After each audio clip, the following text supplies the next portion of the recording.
वाहिगुरु जी का खालसा वाहिगुरु जी की फतेह। गुरु दर ते हाजर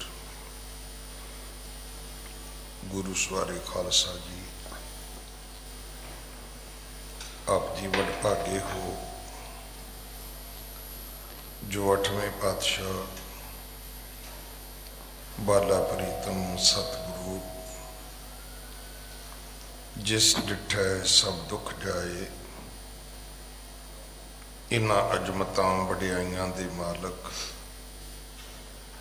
गुरु हरकृष्ण साहब महाराज जी दे पवित्र चरण छो प्राप्त इतिहासक अस्थान गुरुद्वारा बंगला साहब जी की यात्रा करते हैं।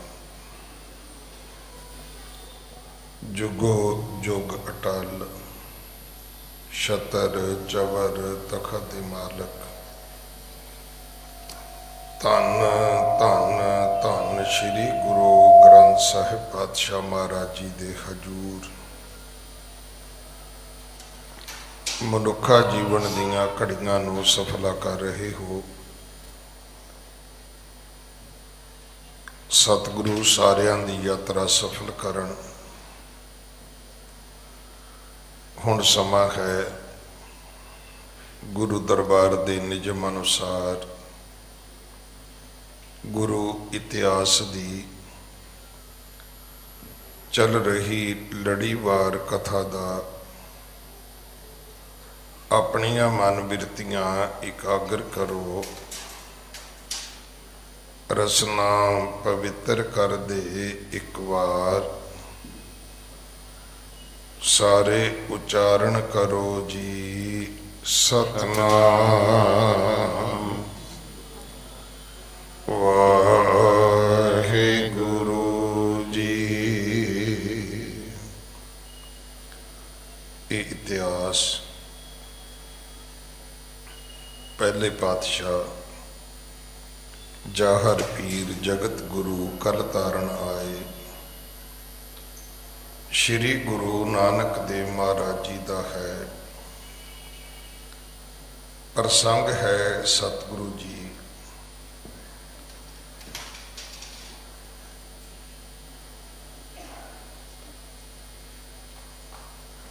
परमेश्वर मलाप तो बाद वापस मुड़े ने और सीलागिर पहाड़ तो अगे जदों दूसरे पहाड़ ते आए तो उथे बनस्पति भी सी, फुल भी सन, फल भी सन, बड़े संघने शानदार वृक्ष, इथे पानी दे चश्मे भी सन। भाई मरदाना जी ने पूछया सी कि महाराज इथे कोई खान वाला भी है? यहाँ कौन इन खाए, किदों बाद ए जावे, मानव को ना दिसाए। अगो सतगुरु जी कहन लगे, गुर कहें जे न खावन वारो, क्यों उपजत ए हृदय विचारो। इहदा अर्थ है कि जे परमात्मा ने खाण वालियां वस्तां पैदा कीतियां ने ते खाण वाले भी होणगे। ये एक दूसरे नाल ओत-पोत है कि जे जीव पैदा कीते ने ते रिजक भी पैदा कीता है।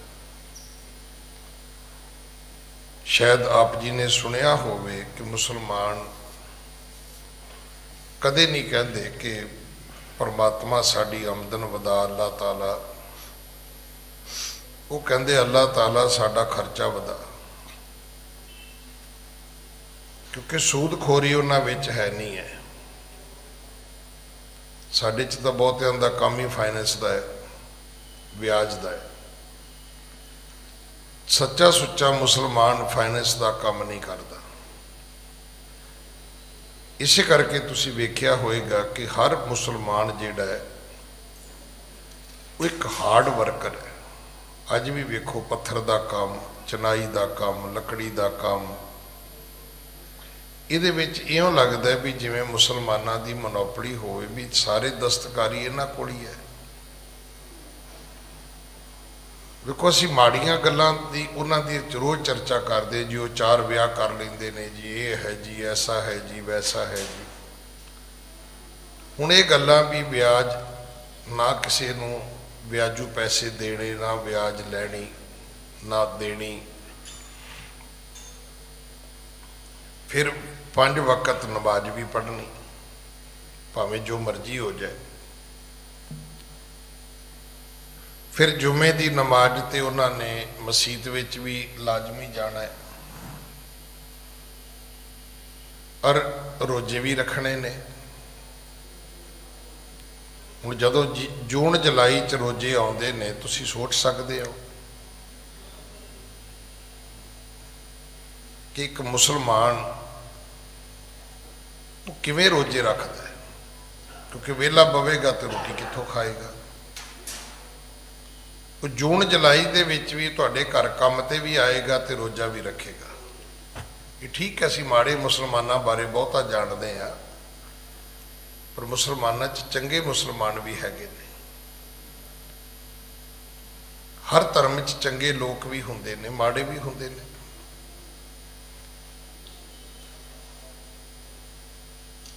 ਹੁਣ ਜੇ ਪਰਮਾਤਮਾ ਨੇ, ਗੁਰੂ ਨਾਨਕ ਸਾਹਿਬ ਕਹਿਣ ਲੱਗੇ ਮਰਦਾਨਿਆਂ, ਜੇ ਇੱਥੇ ਫਲ ਪੈਦਾ ਕੀਤੇ ਨੇ ਤੇ ਖਾਣ ਵਾਲੇ ਜ਼ਰੂਰ ਹੋਣਗੇ।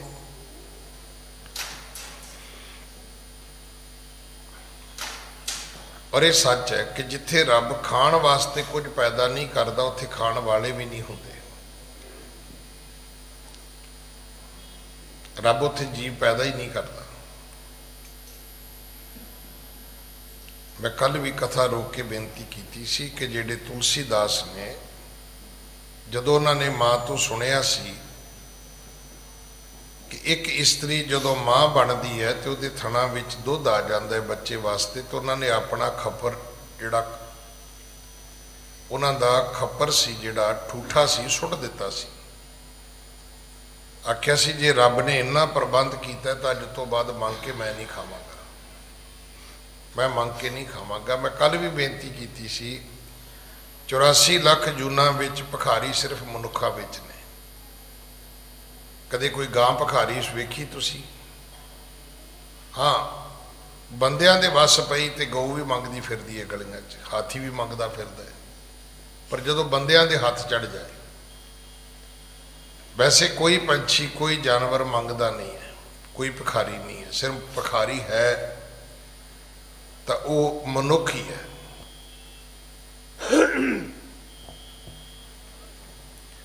ਇੱਥੇ ਭਾਈ ਮਰਦਾਨਾ ਪੁੱਛਦੇ ਨੇ, ਬਾਬਾ ਫਿਰ ਕੌਣ ਹੈ? ਕੋਈ ਸੰਤ, ਕੋਈ ਹੈ ਇੱਥੇ, ਫਿਰ ਆਪਾਂ ਮਿਲੀਏ। ਉੱਥੇ ਫਿਰ ਇੱਕ ਰਿਸ਼ੀ ਆਉਂਦਾ ਹੈ, ਉਹ ਆ ਕੇ ਸਤਿਗੁਰੂ ਜੀ ਨੂੰ ਮਿਲਦਾ ਹੈ। ਹਮੇ ਬਲੋਕਤ ਬੋਲਿਓ ਸੋ, ਇਹਾਂ ਨ ਪਹੁੰਚਿਓ ਕਬ ਅਸ ਕੋ ਤੁਮ ਕੈਸੇ ਆਣ ਪਹੁੰਚੇ, ਬਿਖਮ ਥਾਨ ਭੂ ਤੇ ਗਿਰ ਉੱਚੇ। ਤੁਸੀਂ ਕੌਣ ਹੋ ਬਈ? ਅੱਜ ਤੋਂ ਪਹਿਲਾਂ ਰਿਸ਼ੀ ਕਹਿੰਦਾ ਵੀ ਮੈਂ ਤੇ ਇਸ ਧਰਤੀ ਤੇ ਮਾਤ ਲੋਕ ਦੇ ਬੰਦੇ ਵੇਖੇ ਹੀ ਨਹੀਂ, ਨਵੇਂ ਬੰਦੇ ਪਹਿਲੀ ਵਾਰੀ ਵੇਖੇ ਨੇ, ਨਹੀਂ ਤਾਂ ਪੁਰਾਣੇ ਸਦੀਆਂ ਤੋਂ, ਇੱਕ ਸਦੀ ਦਾ ਭਾਵ ਹੁੰਦਾ 100 ਸਾਲ, ਭਾਵ 100 ਸਾਲਾਂ ਤੋਂ, ਸੈਂਕੜੇ ਸਾਲਾਂ ਤੋਂ ਇੱਥੇ ਜਿਹੜੇ ਬੈਠੇ ਨੇ ਉਹ ਹੀ ਨੇ। ਇਸ ਵਿਖਮ ਥਾਂ ਤੇ ਤੁਸੀਂ ਕਿਵੇਂ ਆਏ ਹੋ? ਤੁਹਾਨੂੰ ਕੌਣ ਲੈ ਕੇ ਆਇਆ? ਇਹ ਥਾਂ ਕੇਵਲ ਔਖੀ ਨਹੀਂ ਹੈ, ਇਹ ਧਰਤੀ ਤੋਂ ਉੱਚੀ ਵੀ ਬਹੁਤ ਹੈ। ਹਾਂਜੀ। अवलोकत अचरज और आये, मुझे आपने नाम बताइए। अवलोकत अचरज और आइए, ਤੁਹਾਨੂੰ ਵੇਖ ਕੇ ਮੇਰੇ ਮਨ ਵਿੱਚ ਅਚਰਜਤਾ ਆਈ, ਹੈਰਾਨੀ ਆਈ ਹੈ, ਤੇ ਕਿਰਪਾ ਕਰਕੇ ਆਪਣਾ ਨਾਂ ਦੱਸੋਗੇ? ਤੁਹਾਡਾ ਨਾਂ ਕੀ ਹੈ? कई बार असीं सोचते हैं भी ये असीं तो पढ़े लिखे आदमी आ तां सानूं पता है कि अपना नाम दसना चाहिए, अगले का पुछना चाहिए। और ये गल सतगुरु की बाणी दे विच दर्ज भी है कि जब लग दुनिया रही है नानक किश सुनी है किश कही है। इस करके कहते हैं कि कदे भी गलबात बंद नहीं करनी चाहिए, डिबेट चलती रहनी चाहिए, डायलॉग चलता रहना चाहिए, आपस में वार्तालाप होंदी रहनी चाहिए, विचारां दा आदान प्रदान ये हुंदा रहना चाहिए। क्योंकि दूसर होए तो सोझी पाए। आप एक दूजे नूं की कहने कहने सुना की हाल है, हुण ना कहिए तो अगला अगला की दसेगा, तो जे अगला नहीं दसेगा तो आपां नूं की पता लगेगा। अगर आप पुछांगे नहीं भी सुना भरा की हाल है तो आपां नूं किवें पता लगेगा, तो जे अगला दसेगा नहीं तो तां किवें पता लगेगा। हुण कई लोग इदां दे भी नहीं, वो तुहाडे नाल बिना कारण ही रुस्से फिरदे रहिंदे ने, लै तुहानूं पता ही नहीं लगा। साडे मौत होई है भी तुहाडे मौत जिहड़ी होई है की वो मतलब टीवी च आ गई सी। जिवें कई सज्जण सानूं मिलदे ने, ज्ञानी जी जलंधर आए तो फिर तुसीं घर आए हो, तो कई बार हासे ना पुछ लीदा भी तुहाडी फोटो थाने च लगी है, भी घर आए तो मतलब की होया, भी जाते कहो ज्ञानी जी आ टैलीफोन नंबर है, आ एड्रैस है, तो तुसीं आउणा है। हुण आपां किसी नूं दसदे पुछदे तां है नहीं।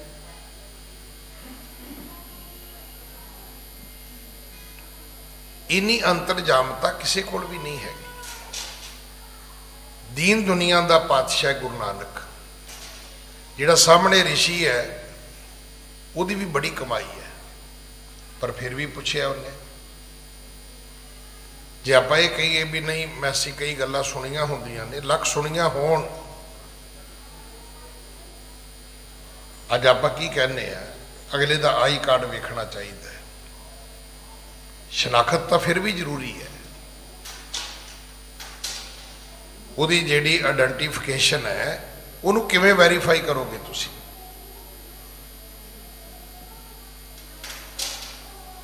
नहीं तो सारी दुनिया नकली होएगी। हुण कल परसों की गल है, शायद सेवादार ताबिया दे पिछे खलोता है, कहता जी ये बंदा आया जी ये काम कर दो। मैं कहा तेनों किहने कहा? कहता जी अमके ने, इन्हों ने मेरी गल कराई उहदे नाल। मैं कहा तू उहदी आवाज़ पछाणदा है? कहता नहीं। तो मैं कहा फिर तू किवें कही जाना जी ये कर दिओ जी? इत्थे ते हर बंदा ही फोन ते बड़ा अफसर बनया फिरदा है। सवाल है भी असीं पहचाणांगे किवें? एक दूजे नूं दसे पुछे बिना गल बनेगी नहीं। और ये साडा फर्ज भी बनता है कि असीं एक दूजे नूं दसीए।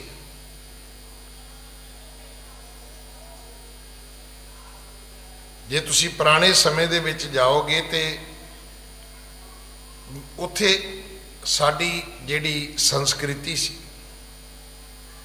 वो की सी? कोई बंदा मिलिया, पुछया सुनाओ ताया जी की हाल है? वो कहता जी ठीक है। सेहत ठीक है? हाँ सेहत ठीक। परिवार ठीक है? परिवार ठीक है। होर नगर का सुनाओ की हाल है?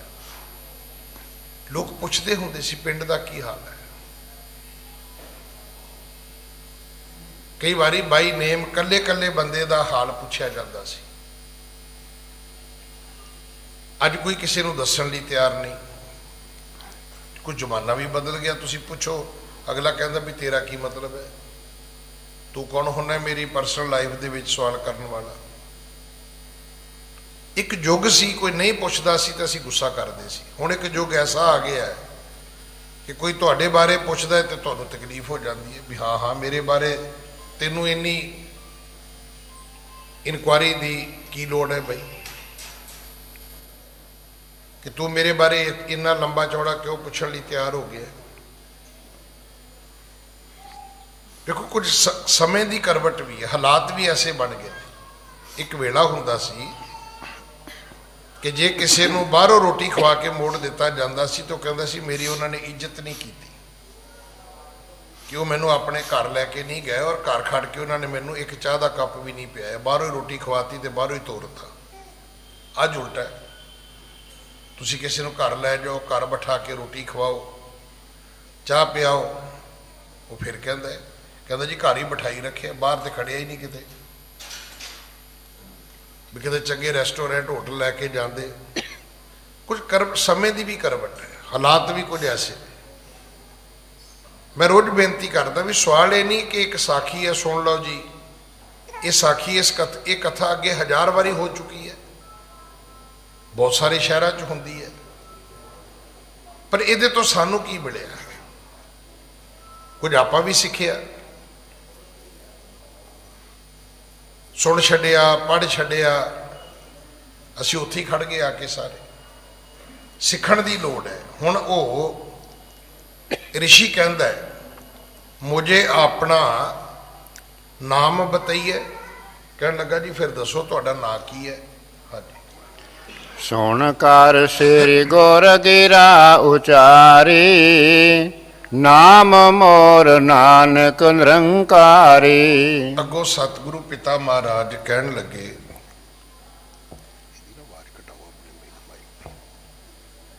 ਮੇਰਾ ਨਾਂ, ਕਹਿੰਦੇ ਮੇਰਾ ਨਾਂ ਨਾਨਕ ਨਿਰੰਕਾਰੀ ਹੈ। ਗੁਰੂ ਨਾਨਕ ਦੇ ਪਿਤਾ ਜੀ ਨੇ ਉਸ ਰਿਸ਼ੀ ਦਾ, ਉਸ ਮੁਨੀ ਦਾ, ਉਸ ਤਪਸਵੀ ਦੇ ਸਵਾਲ ਦਾ ਜਵਾਬ ਦਿੱਤਾ ਹੈ। ਹਾਂਜੀ। ਸੰਤ ਭਗਤ ਕੇ ਦਰਸ਼ਨ ਹੇਤੇ, ਵਿਚਰਤ ਸਰਬ ਥਾਨ ਸੁਖ ਲੇਤੇ। ਹੁਣ 2-3 ਗੱਲਾਂ ਨੇ ਕਿ ਤੁਹਾਡਾ ਨਾਂ ਕੀ ਹੈ, ਤੁਸੀਂ ਆਏ ਕਿੱਥੋਂ ਆ, ਤੁਸੀਂ ਜਾਣਾ ਕਿੱਥੇ ਹੈ, ਤੁਹਾਨੂੰ ਕੰਮ ਕੀ ਹੈ। ਇਹ 3-4 ਗੱਲਾਂ ਨੇ। ਸਤਿਗੁਰਾਂ ਨੇ ਉਹਦਾ ਜਵਾਬ ਵੀ ਦਿੱਤਾ। ਕਹਿਣ ਲੱਗੇ ਅਸੀਂ ਸੰਤ ਭਗਤ ਕੇ ਦਰਸ਼ਨ ਹੇਤੇ, ਸੰਤਾਂ ਮਹਾਂਪੁਰਖਾਂ ਦੇ ਦਰਸ਼ਨ ਕਰਨ ਲਈ ਤੁਰੇ ਆ। ਵਿਚਰਤ ਸਰਬ ਥਾਨ ਸੁਖ ਲੇਤੇ, ਸਭ ਥਾਵਾਂ ਤੇ ਅਸੀਂ ਵਿਚਰ ਰਹੇ ਹਾਂ, ਸੁਖ ਲੈ ਰਹੇ ਹਾਂ। ਹਾਂਜੀ। ਸੁਣ ਇਉ ਰਿਖ ਹਿਰਦੇ ਹਰ ਖਾਵਾ, ਹੇਤ ਬੂਝਨੇ ਬੈਨ ਅਲਾਵਾ। ਸੁਣ ਇਉ ਰਿਖ ਹਿਰਦੇ ਹਰ ਖਾਵਾ, ਇਹ ਸੁਣ ਕੇ ਉਹ ਜਿਹੜਾ ਰਿਸ਼ੀ ਸੀ ਬੜਾ ਖੁਸ਼ ਹੋਇਆ ਜਦੋਂ ਉਹਨੇ ਸੁਣਿਆ ਕਿ ਇਹਨਾਂ ਦਾ ਨਾਮ ਜਿਹੜਾ ਹੈ ਇਹ ਨਾਨਕ ਹੈ। ਹੇਤ ਬੂਝਨੇ ਬੈਣ ਅਲਾਵਾ, ਫਿਰ ਉਹਨੇ ਅਗਲੀ ਗੱਲ ਪੁੱਛਣੀ ਸ਼ੁਰੂ ਕੀਤੀ। ਹਾਂਜੀ। ਸ੍ਰੀ ਨਾਨਕ ਜੇ ਹੈ ਤੁਮ ਨਾਮੋ, ਤੋ ਚਰਨਨ ਹੋਏ ਮੋਰ ਪ੍ਰਣਾਮੋ। ਜੇ ਤੁਹਾਡਾ ਨਾਮ ਹੀ ਨਾਨਕ ਹੈ ਤੇ ਮੇਰੀ ਤੁਹਾਡੇ ਚਰਨਾਂ ਤੇ ਪ੍ਰਣਾਮ ਹੈ। ਜੇ ਤੁਸੀਂ ਹੀ ਨਾਨਕ ਹੋ ਤੇ ਮੈਂ ਤੁਹਾਡੇ ਪੈਰਾਂ ਤੇ ਮੱਥਾ ਟੇਕਦਾ। ਉਹ ਰਿਸ਼ੀ ਕਹਿਣ ਲੱਗਾ, ਹਾਂਜੀ। ਗੁਰ ਬੂਝੋ ਤੂੰ ਕਿਉਂ ਕਰ ਜਾਣੇ, ਕਹਿਤੇ ਸੁਣ ਕੇ ਹਮੈ ਪਛਾਨੇ। ਸਤਿਗੁਰੂ ਕਹਿਣ ਲੱਗੇ ਤੂੰ ਕਿਵੇਂ ਜਾਣਦਾ ਬਈ ਸਾਨੂੰ? ਕੀ ਤੈਨੂੰ ਕਿਸੇ ਨੇ ਦੱਸਿਆ? ਤੂੰ ਕਿਹਦੇ ਤੋਂ ਬੁੱਝਿਆ? ਪੁੱਛਿਆ ਕਿਹਦੇ ਕੋਲੋਂ ਹੈ? ਭਾਵ ਤੇਰੇ ਕੋਲ ਅਗਰ ਸਾਡੀ ਕੋਈ ਇਨਫੋਰਮੇਸ਼ਨ ਹੈ, ਅਗਰ ਤੇਰੇ ਕੋਲ ਸਾਡੇ ਪ੍ਰਤੀ ਕੋਈ ਜਾਣਕਾਰੀ ਹੈ ਤੇ ਤੈਨੂੰ ਕਿਹਨੇ ਦਿੱਤੀ ਹੈ? ਹਾਂਜੀ। ਮੁਨਵਰ ਭਾਣੇ ਮੋਰ ਗੁਰ ਪੂਰਾ, ਤਿਹ ਇੱਕ ਸਮੇਂ ਕਿਉ ਬਚਰੂਰਾ। ਕਹਿਣ ਲੱਗਾ ਜੀ ਮੇਰਾ ਜਿਹੜਾ ਗੁਰੂ ਹੈ ਉਹ ਪੂਰਾ ਹੈ, ਨਾ ਮੇਰਾ ਗੁਰੂ ਕੱਚਾ ਹੈ, ਨਾ ਮੇਰਾ ਗੁਰੂ ਅਧੂਰਾ ਹੈ। ਵੇਖੋ ਇਹ ਗੱਲਾਂ ਬੜੀਆਂ ਛੋਟੀਆਂ ਛੋਟੀਆਂ ਗੱਲਾਂ ਨੇ, ਨੁਕਤੇ ਨੇ, ਪੁਆਇੰਟ ਨੇ, ਜਿਹਨੂੰ ਅੱਜ ਦੇ ਅੰਗਰੇਜ਼ੀ ਦੇ ਸ਼ਬਦ ਤੁਸੀਂ ਕਹਿੰਦੇ ਹੋ। ਪੁਆਇੰਟ ਨੋਟ ਕਰ ਲਓ। ਪਰ ਜੇ ਤੁਸੀਂ ਮਾਈਆਂ ਮਗਰ ਲੱਗ ਕੇ ਮਤਲਬ ਬਾਬਿਆਂ ਦੀ ਪੂਜਾ ਕਰਨੀ ਹੈ ਤੇ ਮੇਰਾ ਖਿਆਲ ਬਚ ਜਾਣਾ ਚਾਹੀਦਾ ਆਪਾਂ ਨੂੰ, ਕਿਉਂਕਿ ਮਾਈਆਂ ਦੇ ਜਿਹੜੇ ਬ੍ਰਹਮ ਗਿਆਨੀ ਨੇ ਵੀ ਸਾਡਾ ਤੇ ਬਾਬਾ ਜੀ ਬ੍ਰਹਮ ਗਿਆਨੀ ਹੈ। ਵੀ ਭੈਣੇ ਤੇਰਾ ਬ੍ਰਹਮ ਗਿਆਨ ਦਾ ਸਬਜੈਕਟ ਕਦੋਂ ਬਣ ਗਿਆ? ਤੇਰਾ ਸਬਜੈਕਟ ਹੈ, ਤੇਰਾ ਵਿਸ਼ਾ ਹੈ ਕਿਚਨ, ਰਸੋਈ। ਪੀੜ੍ਹੀ ਦਰ ਪੀੜ੍ਹੀ ਔਰਤ ਨੂੰ ਪਰਮਾਤਮਾ ਨੇ ਇਹ ਜ਼ਿੰਮੇਵਾਰੀ ਸੌਂਪੀ ਹੈ ਕਿ ਘਰ ਵਿੱਚ ਭੋਜਨ ਤੂੰ ਤਿਆਰ ਕਰਨਾ ਹੈ। ਤੇ ਸਬਜ਼ੀ ਲੈਣ ਜਾਵੇਂ ਤੇ ਕੀੜਿਆਂ ਵਾਲੇ ਬੈਂਗਣ ਤੇ ਕੀੜਿਆਂ ਵਾਲੀ ਗੋਭੀ ਚੁੱਕ ਲਿਆਵੇਂ ਤੂੰ, ਤੇ ਬਾਬੇ 'ਚ ਤੈਨੂੰ ਬ੍ਰਹਮ ਗਿਆਨ ਦੀਦਾ, ਗੋਭੀ 'ਚ ਤੈਨੂੰ ਕੀੜੇ ਵੀ ਨਹੀਂ ਦੀਦੇ, ਨਾ ਬੈਂਗਣਾਂ 'ਚ ਕੀੜੇ ਦੀਦੇ ਨੇ ਤੈਨੂੰ। ਜੇ ਇਹੋ ਜਿਹੀਆਂ ਮਾਈਆਂ ਦੇ ਕਹਿਣ ਤੇ ਬਾਬਿਆਂ ਦੀ ਪੂਜਾ ਕਰਨੀ ਹੈ ਤੇ ਸਾਨੂੰ ਬਚ ਜਾਣਾ ਚਾਹੀਦਾ ਹੈ। ਕਿਉਂਕਿ ਜੇ ਪੂਰਨ ਕੋਈ ਮਨੁੱਖ ਲੱਭਣ ਜਾਓਗੇ ਤੇ ਕਹੋ ਨਾਨਕ ਕੋਟਣ ਮੈਂ ਕੋ, ਕਰੋੜਾਂ ਵਿੱਚ ਕੋਈ ਇੱਕ ਹੋਵੇਗਾ। ਜਿਵੇਂ ਹਿੰਦੁਸਤਾਨ ਦੀ ਆਬਾਦੀ 130 ਕਰੋੜ ਅੱਜ ਦਾ ਪ੍ਰਧਾਨ ਮੰਤਰੀ ਪਾਰਲੀਮੈਂਟ 'ਚ ਕਹਿ ਰਿਹਾ, ਸ਼ਾਇਦ ਠੀਕ ਹੋਏਗੀ ਫਿਗਰ, ਕਿਉਂਕਿ ਉਹਦੇ ਕੋਲ ਅੰਕੜੇ ਹੋਣਗੇ।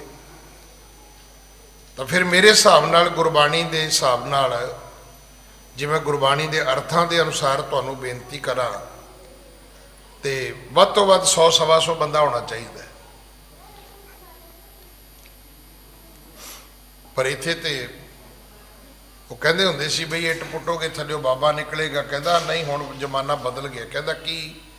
ਕਹਿੰਦਾ ਪਹਿਲਾਂ ਇੱਟ ਪੁੱਟਣ ਤੋਂ ਪਹਿਲਾਂ ਉਤਲਾ ਬਾਬਾ ਉਹਨੂੰ ਪਰੇ ਹਟਾਉਣਾ ਪਏਗਾ। ਇੱਕ ਬਾਬਾ ਇੱਟ ਦੇ ਉੱਤੇ ਵੀ ਬੈਠਾ ਹੈ, ਪਹਿਲਾਂ ਉਹਨੂੰ ਪਰੇ ਕਰੋਗੇ ਤੇ ਇੱਟ ਪੁੱਟੋਗੇ ਨਾ। ਅੱਗੇ ਇੱਟ ਪੁੱਟਿਆ ਬਾਬਾ ਨਿਕਲਦਾ ਸੀ, ਹੁਣ ਇੱਟ ਪੁੱਟਣ ਲਈ ਵੀ ਬਾਬੇ ਨੂੰ ਲੈਫਟ ਰਾਈਟ ਕਰਨਾ ਪੈਣਾ। ਬਾਬਾ ਪਹਿਲਾਂ ਹੀ ਇੱਟ ਦੇ ਉੱਤੇ ਇੱਕ ਹੋਰ ਬੈਠਾ ਹੋਇਆ, ਕੋਈ ਇਹਦੂ ਥੱਲੇ ਆਪਣੇ ਆਪ ਨੂੰ ਖਵਾਉਣ ਲਈ ਤਿਆਰ ਹੀ ਨਹੀਂ ਹੈ। ਸਭ ਕਹਤੇ ਹੈ ਪਾਇਆ, ਹਰ ਮਨੁੱਖ ਇਹ ਇਸੇ ਦਾਅਵੇ ਦੇ ਵਿੱਚ ਤੁਰਿਆ। ਉਹ ਰਿਸ਼ੀ ਕਹਿਣ ਲੱਗਾ ਜੀ ਮੇਰਾ ਗੁਰੂ ਜਿਹੜਾ ਹੈ ਉਹ ਪੂਰਾ ਹੈ। ਮੁਨਵਰ ਭਣੈ ਮੋਰ ਗੁਰ ਪੂਰਾ, ਤੇ ਇੱਕ ਸਮੇਂ ਕਹਿਓ ਬਚ ਰੂਰਾ। ਇਹ ਬਚਨ ਮੈਂ ਆਪਣੇ ਗੁਰੂ ਦੇ ਮੁਖ ਤੋਂ ਇੱਕ ਵਾਰੀ ਸੁਣਿਆ ਸੀ, ਸੁੰਦਰ ਰੂਰਾ। ਇਹ ਸੁੰਦਰ ਬਚਨ, ਇਹ ਸੁੰਦਰ ਵਾਕ ਇੱਕ ਵੇਲੇ ਮੈਂ ਆਪਣੇ ਗੁਰੂ ਦੇ ਮੂੰਹ ਤੋਂ ਸੁਣਿਆ ਸੀ, ਗੁਰੂ ਦੇ ਮੁਖ ਤੋਂ ਸੁਣਿਆ ਸੀ। ਕਲੀ ਕਾਲ ਮੈਂ ਹੋਏ ਅਵਤਾਰਾ, ਨਾਮ ਜਪਾਵਨ ਦੰਭ ਬਿਦਾਰਾ। ਇੱਕ ਸਮਾਂ ਐਸਾ ਆਏਗਾ ਇਸ ਕਲੀ ਕਾਲ ਦੇ ਅੰਦਰ, ਇਸ ਘੋਰ ਕਲਯੁਗ ਦੇ ਸਮੇਂ ਵਿੱਚ ਦੰਭ ਨੂੰ ਨਿਵਾਰਨ ਵਾਸਤੇ, ਪਖੰਡ ਨੂੰ ਮਿਟਾਉਣ ਵਾਸਤੇ ਇੱਕ ਅਵਤਾਰੀ ਪੁਰਖ ਆਏਗਾ। ਹੁਣ ਸਾਨੂੰ ਤਾਂ ਇਹ ਨਹੀਂ ਪਤਾ ਵੀ ਗੁਰੂ ਨਾਨਕ ਸਾਹਿਬ ਕਾਹਦੇ ਲਈ ਆਏ ਸੀ। ਕਈਆਂ ਨੂੰ ਤਾਂ ਇਹ ਲੱਗਦਾ ਹੈ ਵੀ ਸ਼ਾਇਦ ਗੁਰੂ ਨਾਨਕ ਸਾਹਿਬ ਸਾਡੇ ਦੁੱਖ ਸੁੱਖ ਮਿਟਾਉਣ ਵਾਸਤੇ ਹੀ ਆਏ ਸਨ। ਵੈਸੇ ਤਾਂ ਗੱਲ ਠੀਕ ਹੈ, ਕਿਸੇ ਮਨੁੱਖ ਦੇ ਪ੍ਰਤੀ ਜਿੰਨਾ ਕੁ ਤੁਹਾਡਾ ਗਿਆਨ ਹੈ ਉਸ ਤੋਂ ਵੱਡੀ ਉਹਦੀ ਸ਼ਖਸੀਅਤ ਨਹੀਂ ਹੈ। ਜਿੰਨਾ ਕੁ ਤੁਹਾਨੂੰ ਉਹਦੇ ਬਾਰੇ ਗਿਆਨ ਹੈ ਉਹ ਏਡੀ ਕੀ ਸ਼ਖਸੀਅਤ ਦਾ ਮਾਲਕ ਹੈ। ਕਿਉਂਕਿ ਸੁਣ ਵੱਡਾ ਆਖੈ ਸਭ ਕੋਏ, ਕੇਵੜ ਵੱਡਾ ਡੀਠਾ ਹੋਏ। ਕਹਿਣ ਲੱਗਾ ਜੀ ਮੇਰੇ ਗੁਰੂ ਨੇ ਇੱਕ ਗੱਲ ਆਖੀ ਸੀ ਵੀ ਜਦੋਂ ਕਲਯੁਗ ਦਾ ਸਮਾਂ ਹੋਏਗਾ, ਘੋਰ ਕਲਯੁਗ ਦਾ, ਜਦੋਂ ਦੰਭ ਪਖੰਡ ਬਹੁਤ ਵੱਧ ਜਾਏਗਾ ਤੇ ਇਸ ਦੰਭ ਪਖੰਡ ਨੂੰ ਖਤਮ ਕਰਨ ਵਾਸਤੇ ਪਰਮਾਤਮਾ ਜਿਹੜਾ ਹੈ ਉਹ ਇੱਕ ਅਵਤਾਰ ਧਾਰਨ ਕਰੇਗਾ। ਹਾਂਜੀ। ਭਗਤ ਜਗਤ ਮੈਂ ਸੋ ਪ੍ਰਗਟਾਵੇ, ਜਹ ਤਹ ਉਤਮ ਧਰਮ ਚਲਾਵੇ। ਉਹ ਫਿਰ ਜਗਤ ਦੇ ਵਿੱਚ ਭਗਤੀ ਨੂੰ ਪ੍ਰਗਟ ਕਰੇਗਾ। ਮੈਂ ਰੋਜ਼ ਬੇਨਤੀ ਕਰਦਾ, ਗੁਰੂ ਨਾਨਕ ਦੇ ਘਰ ਵਿੱਚ ਭਗਤੀ ਤੋਂ ਬਿਨਾਂ, ਪਾਠ ਤੋਂ ਬਿਨਾਂ ਕਿਸੇ ਚੀਜ਼ ਦੀ ਕੋਈ ਅਹਿਮੀਅਤ ਨਹੀਂ ਹੈ। ਨਾ ਕਿਸੇ ਭੁਲੇਖੇ ਵਿੱਚ ਪਵੋ, ਨਾ ਗਵਾਚੋ, ਨਾ ਖਵਾਰ ਹੋਵੋ, ਨਾ ਲੋਕਾਂ ਦੀਆਂ ਹੱਟੀਆਂ ਚਲਾਓ। ਸਤਿਗੁਰੂ ਦੇ ਘਰ ਵਿੱਚ ਸਭ ਨਾਮੇ ਕੀ ਵਡਿਆਈ। ਇੱਥੇ ਜਿੰਨੀ ਮਹਿਮਾ ਹੈ ਸਭ ਨਾਮ ਦੀ ਹੈ, ਕਿਉਂਕਿ ਨਾਮ ਕੇ ਧਾਰੇ ਖੰਡ ਬ੍ਰਹਿਮੰਡ। ਨਾਮ ਤੋਂ ਤੇ ਸਾਰੀ ਸ੍ਰਿਸ਼ਟੀ ਬਣੀ ਹੈ ਭਾਈ। ਨਾਮ ਕੇ ਧਾਰੇ ਸਗਲੇ ਜੰਤ। ਨਾਮ ਤੋਂ ਸਾਡੀ ਸਾਰਿਆਂ ਦੀ ਉਪਜ ਹੋਈ ਹੈ, ਸਾਡਾ ਜਨਮ ਹੋਇਆ। ਜਿਹੜਾ ਅਵਤਾਰ ਆਏਗਾ ਉਹ ਜਗਤ ਵਿੱਚ ਭਗਤੀ ਨੂੰ ਪ੍ਰਗਟ ਕਰੇਗਾ। ਜੈ ਤੈ ਉੱਤਮ ਧਰਮ ਚਲਾਵੇ, ਔਰ ਇਸ ਤੋਂ ਉੱਤਮ ਧਰਮ ਕੋਈ ਨਹੀਂ ਹੈ। ਅਗਰ ਤੁਸੀਂ ਇਹ ਕਹੋ, ਜਿਵੇਂ ਆਪਾਂ ਕਹਿੰਦੇ ਵੀ ਗੁਰੂ ਨਾਨਕ ਜਗਤ ਗੁਰੂ ਹੈ, ਵੀ ਜਗਤ ਦਾ ਗੁਰੂ ਕਿਵੇਂ ਹੋ ਸਕਦਾ? ਹੁਣ ਇਹ ਤਾਂ ਜਗਤ ਦੀ ਅਗਰ ਤੁਹਾਨੂੰ ਨੌਲੇਜ ਹੋਵੇ, ਜਗਤ ਬਾਰੇ ਤੁਹਾਨੂੰ ਗਿਆਨ ਹੋਵੇ, ਪੂਰੇ ਸੰਸਾਰ ਬਾਰੇ ਤੁਹਾਡੇ ਕੋਲੇ ਇਨਫੋਰਮੇਸ਼ਨ ਹੋਵੇ, ਫਿਰ ਤੁਹਾਨੂੰ ਪਤਾ ਲੱਗੇਗਾ ਕਿ ਸਾਰਿਆਂ ਦਾ ਗੁਰੂ ਗੁਰੂ ਨਾਨਕ ਕਿਵੇਂ ਹੋ ਸਕਦਾ ਹੈ।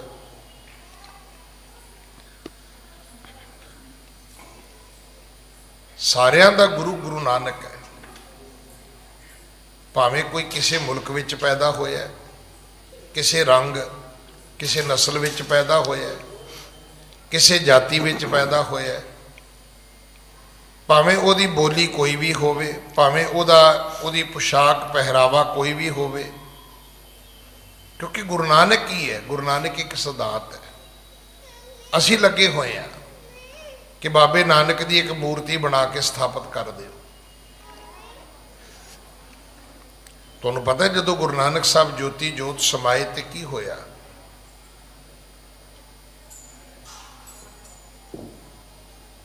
ਇੱਕ ਗੱਲ ਤੇ ਅਸੀਂ ਸੁਣੀ ਹੈ ਕਿ ਚਾਦਰ ਵੰਡ ਲਈ ਗਈ। ਅੱਧੀ ਚਾਦਰ ਹਿੰਦੂਆਂ ਨੇ ਲੈ ਲਈ, ਅੱਧੀ ਚਾਦਰ ਮੁਸਲਮਾਨਾਂ ਨੇ ਲੈ ਲਈ। ਜਿਹੜੇ ਹਿੰਦੂ ਸੀ ਉਹਨਾਂ ਨੇ ਦਾਹ ਸੰਸਕਾਰ ਕਰ ਦਿੱਤਾ ਚਾਦਰ ਦਾ, ਜਿਹੜੇ ਮੁਸਲਮਾਨ ਸੀ ਉਹਨਾਂ ਨੇ ਦਫਨਾ ਦਿੱਤੀ। ਪਰ ਜਿਹੜਾ ਸਤਿਗੁਰਾਂ ਦਾ ਪੰਜ ਭੌਤਿਕ ਸਰੀਰ ਸੀ, ਜਿੱਥੇ ਉਹਦਾ ਅਗਨ ਦਾਹ ਕੀਤਾ ਗਿਆ, ਕਹਿੰਦੇ ਰਾਵੀ ਆਇਆ ਤੇ ਸਾਰਾ ਕੁਝ ਰੋੜ ਕੇ ਲੈ ਗਿਆ।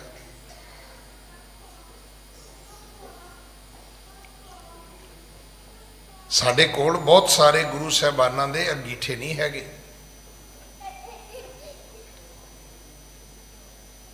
ਗੁਰੂ ਅਰਜਨ ਸਾਹਿਬ ਦਾ ਸਾਡੇ ਕੋਲ ਅੰਗੀਠਾ ਨਹੀਂ ਹੈਗਾ, ਗੁਰੂ ਨਾਨਕ ਸਾਹਿਬ ਦਾ ਨਹੀਂ ਹੈਗਾ, ਗੁਰੂ ਰਾਮਦਾਸ ਜੀ, ਗੁਰੂ ਅਮਰਦਾਸ ਜੀ, ਕਿਉਂਕਿ ਬਿਆਸ ਦਰਿਆ ਦੇ ਕੰਢਿਆਂ ਤੇ ਦਾਹ ਸੰਸਕਾਰ ਹੋਏ। ਤੋ ਇਸ ਕਥਾ ਦੇ ਵਿੱਚ ਆਉਂਦਾ ਹੈ ਕਿ ਉੱਤਮ ਧਰਮ ਹੈ। ਉੱਤਮ ਧਰਮ ਕੀ ਹੈ?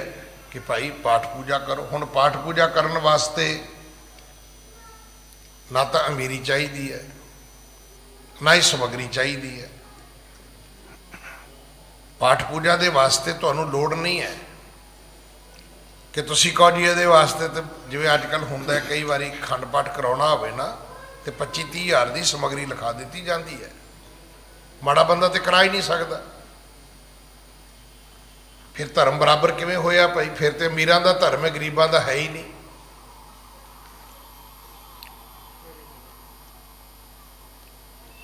ਮੈਂ ਐਸੇ ਡਾਕਟਰ ਵੇਖੇ ਨੇ, ਦੋ ਜਗ੍ਹਾ ਤੇ ਦਿੱਲੀ 'ਚ ਮੈਂ ਜਾਣਦਾ। ਠੀਕ ਹੈ, ਉਹ ਦਵਾਈ ਦਿੰਦੇ, ਪੈਸੇ ਲੈਂਦੇ ਨੇ, ਪਰ ਅਗਰ ਕਿਸੇ ਬੰਦੇ ਨੇ ਕਹਿਤਾ ਜੀ ਮੇਰੇ ਕੋਲ ਪੈਸੇ ਨਹੀਂ ਹੈਗੇ, ਤਾਂ ਕਹਿੰਦੇ ਕੋਈ ਗੱਲ ਨਹੀਂ, ਜਾ ਲੈ ਜਾ। ਐਸੇ ਗੁਰਦੁਆਰੇ ਵੀ ਹੋਣੇ ਚਾਹੀਦੇ ਨੇ, ਮੰਦਿਰ ਵੀ ਹੋਣੇ ਚਾਹੀਦੇ ਨੇ। ਵੀ ਜਿਵੇਂ ਹੁਣ ਕੋਈ ਆ ਗਿਆ ਗੁਰਦੁਆਰੇ ਵੀ ਮੈਂ ਤੇ ਗਰੀਬ ਹਾਂ ਜੀ, ਮੇਰੇ ਬੱਚੇ ਦਾ ਵਿਆਹ ਹੈ, ਤੇ ਉੱਥੇ ਸਾਨੂੰ ਇਹ ਨਹੀਂ ਚਾਹੀਦਾ ਵੀ ਆਪਾਂ ਕਹੀਏ ਜੀ ਮੈਂ ਤੇ ਰਾਗੀ ਹਾਂ ਜੀ, ਮੇਰੀ ਤੇ ਇੰਨੀ ਭੇਟਾ ਹੈ ਜੀ, ਮੈਂ ਗ੍ਰੰਥੀ ਹਾਂ ਜੀ, ਮੇਰੀ ਤੇ ਇੰਨੀ ਅਰਦਾਸ ਭੇਟਾ ਹੈ ਜੀ। ਨਾ, ਫਿਰ ਉੱਥੇ ਹੋਣਾ ਚਾਹੀਦਾ ਵੀ ਭਾਈ ਜੇ ਇੱਕ ਪਰਿਵਾਰ ਨਹੀਂ ਦੇ ਸਕਦਾ ਤੇ ਕੀ ਗੱਲ ਹੀ ਕੋਈ ਨਹੀਂ, ਆਓ ਜੀ ਤੁਸੀਂ, ਅਸੀਂ ਕਰਦੇ ਹਾਂ ਲਾਵਾਂ ਤੁਹਾਡੀਆਂ।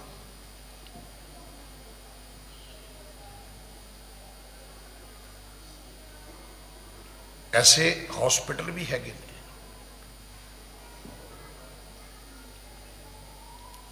ਇਸ ਧਰਤੀ ਤੇ ਹੈਗੇ ਨੇ। ਮੈਨੂੰ ਖਿਮਾ ਕਰਨਾ, ਐਸੇ ਮੁਲਕ ਵੀ ਹੈਗੇ ਨੇ। ਇੱਕ ਸਾਡਾ ਹੀ ਮੁਲਕ ਹੈ ਕਿ ਮਰਦੇ ਮਰਦੇ ਬੰਦੇ ਨੂੰ ਵੈਂਟੀਲੇਟਰ ਤੇ ਪਾ ਦਿੰਦੇ ਨੇ, ਮਰਦੇ ਮਰਦੇ ਬੰਦੇ ਨੂੰ,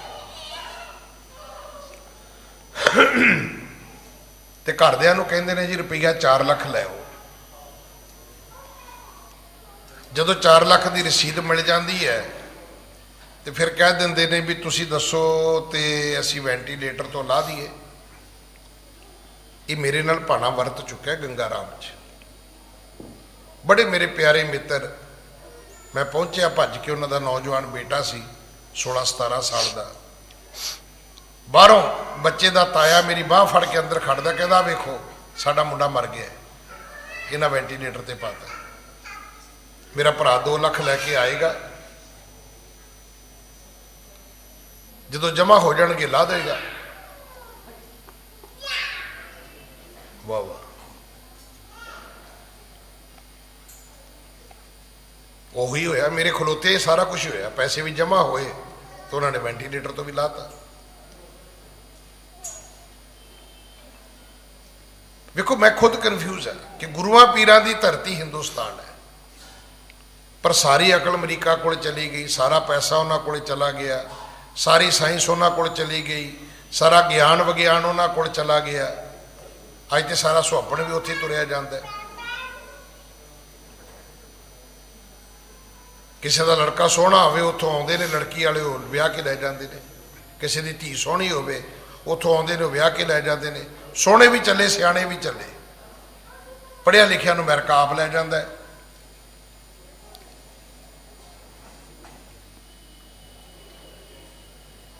ਵਜੀਫੇ ਦਿੰਦੇ ਨੇ, ਉਹ ਤੁਹਾਡੇ ਬੱਚਿਆਂ ਨੂੰ ਲੈ ਜਾਂਦੇ ਨੇ ਵੀ ਆਓ ਸਾਡੇ ਮੁਲਕ 'ਚ ਆਓ। ਅੱਜ ਵੀ ਤੁਸੀਂ ਵੇਖ ਲਓ ਜਿਹੜਾ ਪੁਆਇੰਟ ਸਿਸਟਮ ਕੀ ਹੈ, ਤੁਸੀਂ ਸਾਬਤ ਕਰੋ ਤੁਸੀਂ ਇੰਟੈਲੀਜੈਂਟ ਹੋ, ਅਗਲੇ ਕਹਿੰਦੇ ਆਓ ਤੁਹਾਨੂੰ ਅਸੀਂ ਇਮੀਗ੍ਰੇਸ਼ਨ ਦਿੰਦੇ ਹਾਂ। ਕੀ ਤੁਹਾਨੂੰ ਪਤਾ ਹੈ ਅਮਰੀਕਾ ਦਾ ਇੱਕ ਲਾ ਹੈ ਕਿ ਪੇਸ਼ੈਂਟ ਨੂੰ ਜਿੱਦਣ ਛੁੱਟੀ ਦੇਣੀ ਹੈ ਉਹਦੇ ਹੱਥ 'ਚ ਬਿੱਲ ਨਹੀਂ ਫੜਾਇਆ ਜਾ ਸਕਦਾ। ਕੀ ਤੁਹਾਨੂੰ ਪਤਾ ਹੈ? ਮੈਨੂੰ ਪਤਾ ਹੈ। ਉਹਨੂੰ ਬਿੱਲ ਨਹੀਂ ਦਿੱਤਾ ਜਾ ਸਕਦਾ, ਬਿੱਲ 15 ਦਿਨ ਬਾਅਦ ਉਹਦੇ ਘਰ ਆਏਗਾ। ਹੁਣ ਤੁਹਾਡਾ ਈਮਾਨ ਕੀ ਹੈ ਕਿ ਤੁਸੀਂ ਕਹਿਣਾ ਜੀ ਮੇਰੀ ਤਾਂ ਇਨਕਮ ਹੀ ਇੰਨੀ ਹੈ, ਮੈਂ ਤਾਂ $1.5 ਲੱਖ ਪੇ ਹੀ ਨਹੀਂ ਕਰ ਸਕਦਾ। ਉਹ ਕਹਿੰਦੇ ਨਹੀਂ ਕਰ ਸਕਦਾ, ਤੂੰ ਜਿੰਨੀ ਤੇਰੀ ਸੈਲਰੀ ਹੈ ਉਹਦੀਆਂ ਕਿਸ਼ਤਾਂ ਕਰ ਲੈ। ਕਿ ਐਵਰੀ ਮੰਥ ਤੂੰ $200 ਦੇ ਸਕਦਾ, 500 ਦੇ ਸਕਦਾ, 1000 ਦੇ ਸਕਦਾ ਹੈ।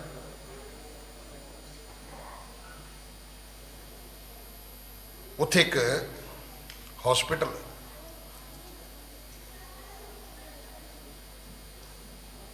ਉੱਥੇ ਇੱਕ ਮੇਰੇ ਭਰਾ ਬਣੇ ਨੇ, ਉਹਨਾਂ ਦੇ ਪਿਤਾ ਜੀ ਦਾਖਲ ਹੋ ਗਏ। ਹੁਣ ਉੱਥੇ ਲਿਖਿਆ ਹੋਇਆ ਸ਼ਾਇਦ ਮੇਰੇ ਖਿਆਲ 80 ਸਾਲ ਦੀ ਕੰਡੀਸ਼ਨ ਹੈ, ਸ਼ਰਤ ਹੈ 80 ਸਾਲ ਤੋਂ ਉੱਪਰ ਵਾਲੇ ਬੰਦੇ ਦਾ ਬਿੱਲ ਨਹੀਂ ਲਿਆ ਜਾਏਗਾ। ਉਹ ਬੜੇ ਸੌਖੇ ਨੇ, ਲੱਖਾਂ ਡਾਲਰਾਂ ਦੀਆਂ ਤੇ ਕਾਰਾਂ ਲਈ ਫਿਰਦੇ ਨੇ। ਮੇਰੇ ਕੋਲ ਕਈ ਮਿਲੀਅਨ ਡਾਲਰ ਦਾ ਘਰ ਬਣਾਇਆ ਉਹਨਾਂ ਨੇ। ਇਹ ਮੈਨੂੰ ਆਪ ਦੱਸਿਓ ਨੇ ਗੱਲ, ਸਾਹਿਬ ਬਲਦੇਵ ਸਿੰਘ ਉਹਦਾ ਨਾਂ ਹੈ।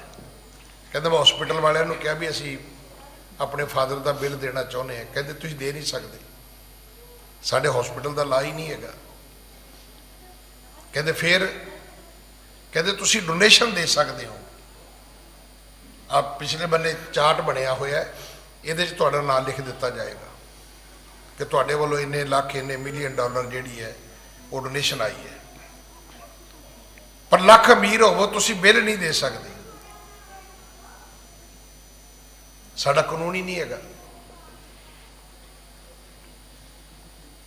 ਕੋਈ ਇਦਾਂ ਦੀ ਧਰਤੀ ਲੱਭੀਏ ਆਪਾਂ ਜਿੱਥੇ ਧਰਮ ਹੋਵੇ। ਇੱਥੇ ਕੀ ਹੈ? ਇੱਥੇ ਮੰਦਰ ਹੀ ਮੰਦਰ, ਗੁਰਦੁਆਰੇ ਹੀ ਗੁਰਦੁਆਰੇ, ਮਸੀਤਾਂ ਹੀ ਮਸੀਤਾਂ ਨੇ। ਪਰ ਬੰਦੇ ਦੇ ਕੱਪੜੇ ਲਾਉਣ ਲਈ, ਬੰਦੇ ਦੇ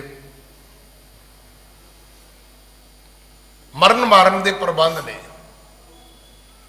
ਕੋਈ ਐਸਾ ਥਾਂ ਵੀ ਹੈ ਜਿੱਥੇ ਬੰਦੇ ਨੂੰ ਸੰਭਾਲਿਆ ਜਾਂਦਾ ਹੋਵੇ।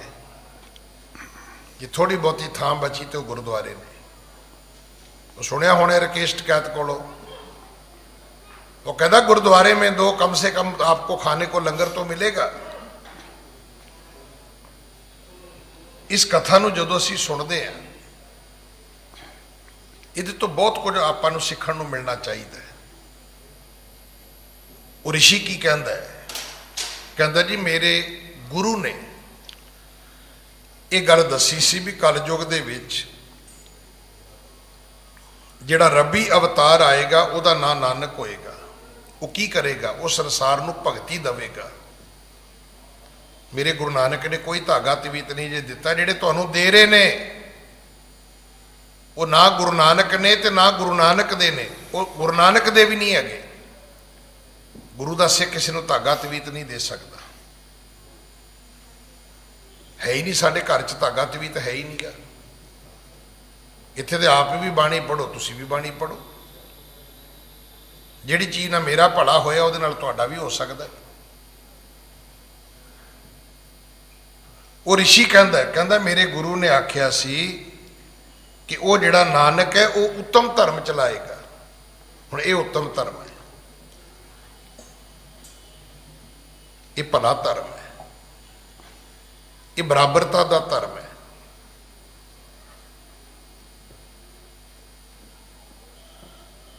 ਠੀਕ ਹੈ, ਤੁਸੀਂ ਫੀਸ ਲੈਂਦੇ ਹੋ, ਪਰ ਕੋਈ ਇੱਕ ਅੱਧਾ ਕੰਮ ਬਿਨਾਂ ਫੀਸ ਤੋਂ ਵੀ ਕਰਕੇ ਵੇਖ ਲਓ। ਇੱਕ ਅੱਧੀ ਥਾਂ ਤੇ ਉਹ ਕਹਿੰਦੇ ਨਾ ਵੀ ਇੱਕ ਅੱਧਾ ਘਰ ਤੇ ਕਹਿੰਦੇ ਵੀ ਡੈਣ ਵੀ ਛੱਡ ਦਿੰਦੀ ਹੈ, ਇੱਕ ਅੱਧਾ ਬੰਦਾ ਆਪਾਂ ਵੀ ਛੱਡ ਦਿਆ ਕਰੀਏ, ਵੀ ਕੀ ਫਰਕ ਪੈਂਦਾ ਹੈ। ਹਾਂਜੀ, ਦਰਸ ਕਰਤ ਭਾ ਪਾਵਨ ਮੋਹੀ, ਸ਼੍ਰੀ ਨਾਨਕ ਜੀ ਹੋ ਤੁਮ ਉਹੀ। ਉਹ ਰਿਸ਼ੀ ਕਹਿਣ ਲੱਗਾ ਜੀ, ਮੈਂ ਜਦੋਂ ਦੀ ਗੱਲ ਆਪਣੇ ਗੁਰੂ ਦੇ ਮੁਖ ਤੋਂ ਸੁਣੀ ਹੈ, ਉਦੋਂ ਦੀ ਮੇਰੀ ਭਾਵਨਾ ਬਣੀ ਹੋਈ ਹੈ ਕਿ ਜਦੋਂ ਉਹ ਅਵਤਾਰ ਨਾਨਕ ਧਰਤੀ ਤੇ ਆਏਗਾ ਮੈਂ ਉਹਦੇ ਦਰਸ਼ਨ ਕਰਾਂਗਾ। ਹੁਣ ਸਾਡੀ ਹਾਲਤ ਹੈ ਵੀ ਅਸੀਂ ਗੁਰੂ ਨੂੰ ਵੀ 10 ਵਾਰੀ ਪੁੱਛਦੇ ਹਾਂ। ਇਹਦੇ ਗੁਰੂ ਨੇ ਇੱਕ ਵਾਰੀ ਗੱਲ ਕੀਤੀ, ਇਹਨੇ ਪੱਲੇ ਬੰਨ੍ਹ ਲਈ। ਅਸੀਂ ਗੁਰੂ ਨੂੰ 10 ਵਾਰੀ ਪੁੱਛਦੇ ਹਾਂ। ਤੁਹਾਨੂੰ ਮਿਲਣਗੇ ਲੋਕ, ਅਸੀਂ ਤੇ ਜੀ ਮਹਾਰਾਜ ਦੇ ਅੱਗੇ ਪਰਚੀ ਪਾਈ ਦੀ ਹੈ। ਕਿੱਦਾਂ ਪਾਉਂਦੇ ਹੋ ਜੀ? ਕਹਿੰਦੇ ਉਹਦੇ ਤੇ ਲਿਖ ਲਈਦਾ ਹਾਂ ਜਾਂ ਨਾ। ਫਿਰ ਕਹਿੰਦੇ ਪਰਚੀ ਕਿਸੇ ਬੱਚੇ ਤੋਂ ਛਕਾ ਲਈਦੀ ਹੈ। ਫਿਰ ਜੇ ਹਾਂ ਨਿਕਲ ਆਵੇ ਤੇ ਕਰ ਲਈਦਾ, ਜੇ ਨਾ ਨਿਕਲ ਆਵੇ ਤੇ ਨਹੀਂ ਕਰੀਦਾ। ਫਿਰ ਕੀ ਅਗਲੇ ਹਫਤੇ ਫਿਰ ਪਾ ਲਈਦੀ ਹੈ। ਮਤਲਬ ਹਟਣਾ ਹੀ ਨਹੀਂ ਉਦੋਂ ਤੱਕ ਜਦੋਂ ਤੱਕ ਹਾਂ ਨਿਕਲੀ ਨਹੀਂ। ਵੀ ਪਰਚੀਆਂ ਤੇ ਦੋ ਹੀ ਨੇ ਨਾ, ਕਦੇ ਨਾ ਕਦੇ ਤਾਂ ਹਾਂ ਨਿਕਲ ਹੀ ਆਊਗੀ। ਤੇ ਹੁਣ ਤੁਸੀਂ ਇਹ ਕਹੋ ਵੀ ਅਸੀਂ ਗੁਰੂ ਤੋਂ ਪੁੱਛ ਕੇ ਕੀਤਾ ਹੈ, ਨਹੀਂ। ਗੁਰੂ ਤੋਂ ਇੱਕ ਵਾਰੀ ਪੁੱਛੀਦਾ ਹੈ, 10 ਵਾਰੀ ਨਹੀਂ ਪੁੱਛੀਦਾ। ਨਹੀਂ ਫਿਰ ਸੋਚ ਲਓ ਜੀ, ਫਿਰ ਤੁਸੀਂ ਵੇਖ ਲਓ ਜੀ, ਫਿਰ 2-4 ਦਿਨਾਂ ਬਾਅਦ ਦੱਸ ਦਿਓ ਜੀ। ਵੀ ਤੁਸੀਂ ਸੌਦਾ ਕਿਉਂ ਕਰਦੇ ਹੋ? ਵਿਸ਼ਵਾਸ ਕਰੋ। ਵਿਸ਼ਵਾਸ ਇਹ ਹੈ ਕਿ ਮੇਰੇ ਸਤਿਗੁਰੂ ਜੋ ਬਚਨ ਕਹਿੰਦੇ ਨੇ ਉਹ ਲੋਕ ਪਰਲੋਕ ਵਿੱਚ ਸਿੱਧ ਹੁੰਦੇ ਨੇ। ਇਹ ਰਿਸ਼ੀ ਕਹਿਣ ਲੱਗਾ ਜੀ, ਮੈਂ ਉਦੋਂ ਦਾ ਉਡੀਕ ਰਿਹਾ। ਹਾਂਜੀ, ਆਸ ਕਹਿ ਬੰਦਨ ਹੇਤ ਸਮੀਪਾ, ਗਇਓ ਜਹਾਂ ਬੇਦੀ ਕੁਲ ਦੀਪਾ। ਇਉਂ ਕਹਿ ਕੇ ਉਹ ਜਿਹੜਾ ਰਿਸ਼ੀ ਸੀ ਉਹ ਫਿਰ ਸਤਿਗੁਰੂ ਦੇ ਨੇੜੇ ਚਲਾ ਗਿਆ। ਪਹਿਲਾਂ ਦੂਰ ਖਲੋ ਕੇ ਗੱਲ ਕਰਦਾ ਸੀ। ਅਸੀਂ ਕੀ ਕਰਦੇ ਹਾਂ, ਪਹਿਲਾਂ ਮੱਥਾ ਟੇਕ ਲੈਂਦੇ ਹਾਂ ਤੇ ਮੁੜ ਕੇ ਅਗਲੇ ਦੇ ਫੱਟੇ ਚੱਕ ਦਿੰਦੇ ਹਾਂ। ਦੇਖੋ, ਮੈਨੂੰ ਇਹ ਗੱਲ ਚ ਕਹਿਣ ਚ ਕਦੇ ਝਿਜਕ ਨਹੀਂ ਹੋਈ ਵੀ ਭਾਂਡੇ ਮਾਂਜਦੇ ਗੁਰਦੁਆਰੇ ਅਸੀਂ ਬੰਦਾ ਮਾਂਜ ਦਿੰਦੇ ਹਾਂ। ਤੇ ਝਾੜੂ ਫੇਰਦੇ ਕਈ ਵਾਰੀ ਝਾੜੂ ਬੰਦੇ ਤੇ ਵੀ ਫੇਰ ਦਿੰਦੇ ਅਸੀਂ। ਇਦਾਂ ਨਹੀਂ ਹੋ ਸਕਦਾ। ਇਹਨੇ ਪਹਿਲਾਂ ਮੱਥਾ ਨਹੀਂ ਟੇਕਿਆ, ਪਹਿਲਾਂ ਪੁੱਛਿਆ ਤੁਸੀਂ ਕੌਣ ਹੋ। ਪਰ ਜਦੋਂ ਤਸੱਲੀ ਹੋ ਗਈ ਫਿਰ ਸਤਿਗੁਰਾਂ ਦੇ ਕੋਲ ਚਲਾ ਗਿਆ। ਹਾਂਜੀ, ਨਿਜ ਕਾਰ ਪਰ ਲੈ ਕੇ ਤਹਿ ਸੀਸੰ, ਆਦਰ ਕਰਤ ਭਏ ਜਗਦੀਸ਼ੰ। ਇਹਨੇ ਜਾ ਕੇ ਸਤਿਗੁਰਾਂ ਦੇ ਚਰਨਾਂ ਤੇ ਮੱਥਾ ਟੇਕਿਆ। ਸਤਿਗੁਰਾਂ ਨੇ ਇਸ ਰਿਸ਼ੀ ਦਾ ਸਿਰ ਆਪਣੇ ਕਰ ਕਮਲਾਂ ਵਿੱਚ ਲੈ ਕੇ, ਜਿਵੇਂ ਬੱਚਾ ਮੱਥਾ ਟੇਕੇ ਤੇ ਮਾਂ ਪਿਓ ਬੱਚੇ ਦਾ ਸਿਰ ਹੀ ਇਹਦਾ ਉੱਪਰ ਕਰ ਲੈਂਦਾ ਹੈ, ਤੇ ਉਸ ਸਿਰ ਨੂੰ ਫਿਰ ਕਦੇ ਚੁੰਮਦਾ ਹੈ, ਕਦੇ ਸੁੰਘਦਾ ਹੈ, ਕਦੇ ਉਹਦੇ ਤੇ ਹੱਥ ਫੇਰਦਾ ਹੈ, ਪਲੋਸਦਾ ਹੈ, ਪਿਆਰ ਦਿੰਦਾ ਹੈ। ਐਸਾ ਸਤਿਗੁਰੂ ਗੁਰੂ ਨਾਨਕ ਸਾਹਿਬ ਨੇ ਕੀਤਾ ਹੈ। ਹਾਂਜੀ, ਬੂਝਨ ਲੱਗੇ ਕੌਣ ਤੁਮ ਨਾਮੋ, ਗੁਰ ਕੋ ਨਾਮ ਫਨੋ ਅਭਿਰਾਮੋ। ਹੁਣ ਸਤਿਗੁਰੂ ਕਹਿੰਦੇ ਵੀ ਹੁਣ ਤੂੰ ਆਪਣਾ ਨਾਂ ਦੱਸ, ਤੇਰਾ ਨਾਂ ਕੀ ਹੈ? ਕਹਿੰਦੇ ਹੁਣ ਆਪਣੇ ਗੁਰੂ ਦਾ ਨਾਂ ਵੀ ਦੱਸ, ਤੇਰੇ ਗੁਰੂ ਦਾ ਨਾਂ ਕੀ ਹੈ? ਹਾਂਜੀ, ਮੋਹੇ ਨਾਮ ਕਲਿਆਣ ਲਖੀਜੈ, ਸੀਲ ਸੈਨ ਗੁਰ ਨਾਮ ਜਨੀਜੈ। ਕਹਿਣ ਲੱਗਾ ਜੀ ਮੇਰਾ ਨਾਂ ਕਲਿਆਣ ਹੈ, ਮੇਰੇ ਗੁਰੂ ਦਾ ਨਾਂ, ਉਹਦਾ ਨਾਂ ਸੀਲ ਸੈਨ ਹੈ। ਹਾਂਜੀ, ਤੁਮਰੇ ਦਰਸ ਮਿਲਿਓ ਦੁਖ ਹੰਤਾ, ਜਪ ਤਪ ਸਗਲੇ ਸਫਲ ਪਵੰਤਾ। ਆਖਿਆ ਮਹਾਰਾਜ ਤੁਮਰੇ ਦਰਸ਼ ਮਿਲਿਓ ਦੁੱਖ ਹੰਤਾ। ਅੱਜ ਤੁਹਾਡੇ ਦਰਸ਼ਨ ਹੋ ਗਏ, ਮੈਨੂੰ ਉਸ ਪ੍ਰਮਾਤਮਾ ਦਾ ਮਿਲਾਪ ਹੋ ਗਿਆ ਜਿਹੜਾ ਸਾਰੇ ਦੁੱਖ ਮਿਟਾਉਂਦਾ ਹੈ। ਦੁੱਖ ਭੰਜਨ ਕੌਣ ਹੈ? ਕਦੇ ਕੋਈ ਸੁਣਿਆ ਤੁਹਾਨੂੰ ਕੋਈ ਡਾਕਟਰ ਮਿਲਿਆ ਹੋਵੇ ਜਿਹੜਾ ਕਵੇ ਜੀ ਜੜੋਂ ਬਿਮਾਰੀ ਕੱਢ ਦਿਆਂਗਾ ਮੈਂ?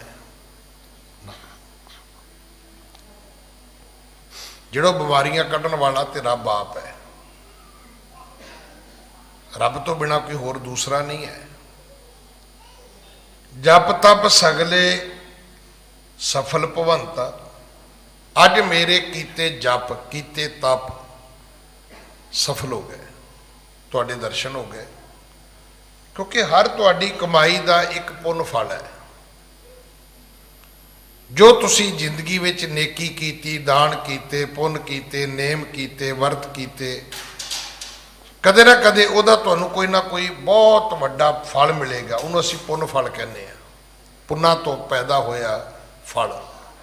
ਜਿਵੇਂ ਬੂਟਿਆਂ ਨੂੰ ਅਸੀਂ ਬੀਜਦੇ ਹਾਂ, ਖਾਦ ਪਾਉਂਦੇ ਹਾਂ, ਪਾਣੀ ਲਾਉਂਦੇ ਹਾਂ, ਰਾਖੀ ਕਰਦੇ ਹਾਂ, ਫਿਰ ਉਹਨੂੰ ਇੱਕ ਫਲ ਲੱਗਦਾ, ਉਹੀ ਸਾਡੀ ਕਮਾਈ ਹੁੰਦੀ ਹੈ। ਹਾਂਜੀ। ਇਉ ਮਿਲ ਗਮਨਿਉ ਆਸ਼ਰਮ ਆਪਣਾ, ਜਹ ਬਹੁ ਤਪੀ ਕਰੇ ਬਡ ਤਾਪਣ। ਹੁਣ ਇਹ ਜਿਹੜਾ ਕਲਿਆਣ ਰਿਸ਼ੀ ਸੀ, ਇਹ ਆਪਣੇ ਆਸ਼ਰਮ ਗਿਆ, ਉੱਥੇ ਚਲਾ ਗਿਆ ਜਿੱਥੇ ਬੜੇ ਸਾਰੇ ਵੱਡੇ ਵੱਡੇ ਤਪਸਵੀ ਮੁਨੀ ਭਗਤੀ ਸਮਾਧੀ ਵਿੱਚ ਬੈਠੇ ਸਨ। ਹਾਂਜੀ। ਹਿਰਦੈ ਰਹਿਓ ਅਦਕ ਹਰ ਖਾਈ, ਸਭ ਹਿਨ ਕੋ ਸੁਧ ਜਾਏ ਸੁਨਾਈ। ਅੱਜ ਇਹਦਾ ਜਿਹੜਾ ਹਿਰਦਾ ਸੀ ਉਹ ਬਹੁਤ ਖੁਸ਼ੀ ਵਿੱਚ ਭਰਿਆ ਹੋਇਆ ਸੀ। ਇਹਨੇ ਜਾ ਕੇ ਆਪਣੀ ਖੁਸ਼ੀ ਸਾਰਿਆਂ ਨਾਲ ਸਾਂਝੀ ਕੀਤੀ, ਸਾਰਿਆਂ ਨੂੰ ਦੱਸਿਆ ਕਿ ਅੱਜ ਮੈਂ ਅਵਤਾਰੀ ਪੁਰਖ ਨੂੰ ਮਿਲ ਕੇ ਆਇਆ, ਅੱਜ ਮੈਂ ਨਾਨਕ ਜੀ ਦੇ ਦਰਸ਼ਨ ਕਰਕੇ ਆਇਆ। ਸ਼੍ਰੀ ਨਾਨਕ ਜਿਨ ਕੀ ਸ਼ੁਭ ਬਾਤਾ, ਕਰੇ ਹੋ ਤੋ ਕਬ ਕਬ ਮਿਲ ਤਾਤਾ। ਆਖਿਆ ਗੁਰੂ ਜੀ, ਤਾਤਾ ਪਿਤਾ ਜੀ, ਇਹ ਆਪਣੇ ਗੁਰੂ ਨੂੰ ਸੀਰ ਸੈਣ ਨੂੰ ਪਿਤਾ ਜੀ ਕਹਿ ਕੇ ਬੋਲਦਾ। ਕਹਿਣ ਲੱਗਾ ਜੀ ਜਿਸ ਨਾਨਕ ਜੀ ਦੀਆਂ ਤੁਸੀਂ ਕਦੇ ਕਦੇ ਬਾਤਾਂ ਸੁਣਾਉਂਦੇ ਹੋ, ਮੈਂ ਅੱਜ ਉਸ ਨਾਨਕ ਜੀ ਦੇ ਦਰਸ਼ਨ ਕਰਕੇ ਆਇਆ।